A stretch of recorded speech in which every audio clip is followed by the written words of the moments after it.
Heart failure is a condition in which the heart fails to pump adequate amounts of blood into the systemic circulation, to meet the metabolic demands of the tissues.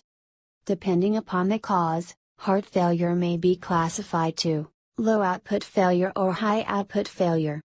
Low output failure is a reduced pumping efficiency of the heart, that is caused by factors that impair cardiac function, such as myocardial ischemia, myocardial infarction or cardiomyopathy. But in high output failure, the cardiac output is normal or elevated, but still cannot meet the metabolic and oxygen need of the tissues. And that may be caused by hyperthyroidism, that causes hypermetabolism, or anemia that causes reduced oxygen carrying capacity. Heart failure is also classified to left heart failure and right heart failure. Let's discuss their causes and manifestations. As we know from the CVS introduction lecture, the left side of the heart is responsible for pumping oxygenated blood from the lungs, to the peripheral tissues of the body. The most common causes of left heart failure include myocardial infarction, cardiomyopathy and chronic hypertension. Step by step, let's see what happens in this condition. First, left side pump failure occurs, that leads to a decreased stroke volume, which is the volume of blood pumped by one ventricle during one contraction.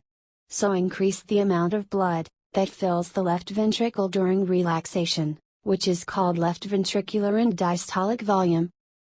And that means increased preload. Then, blood pools in the ventricle and atrium, and eventually backs up into the pulmonary veins and capillaries, leading to congestion of blood in the pulmonary circulation, and that causes pulmonary pressure and pulmonary edema. That's why left heart failure is also referred to as congestive heart failure, due to the pulmonary congestion of blood that accompanies the condition. And that results in dyspnea, cough, frothy sputum, rales or crackling sounds, that may be heard through a stethoscope, as a result of fluid accumulation in the lungs. Difficulty breathing when lying down, or known as orthopnea. The accumulation of fluids and dyspnea, that are often worse at night, or when the patient lies in the supine position, because blood and fluids from the lower limbs may redistribute into the pulmonary circulation.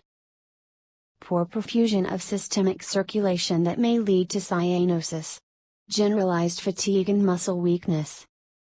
Right heart failure often arises as a consequence of left heart failure. As a result of the